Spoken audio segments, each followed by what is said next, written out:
I picture this wonderful scene, crowds flocking to touch Jesus and miracles taking place. Everyone is happy, excited, and graced. It is their faith that cures them. As I watch to yearn to touch Jesus myself, would that not must be the wonderful thing to happen? Then I realize that I already touched Jesus when I receive Him in the Eucharist. Wonders occur in the Lourdes, Porta, and other places because of the deep faith of the people.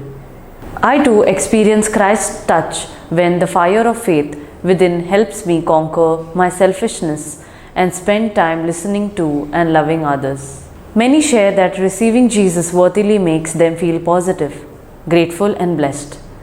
Christ's touch keeps them rooted in Him and established in the faith, abounding in thanksgiving. Touched by Jesus, Peter Claver gave his life totally for the African slaves in Colombia.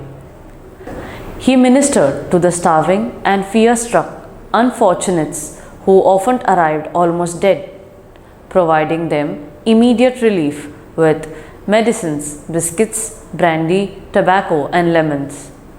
As with Christ, people were often healed by the mere touch of Peter's cloak.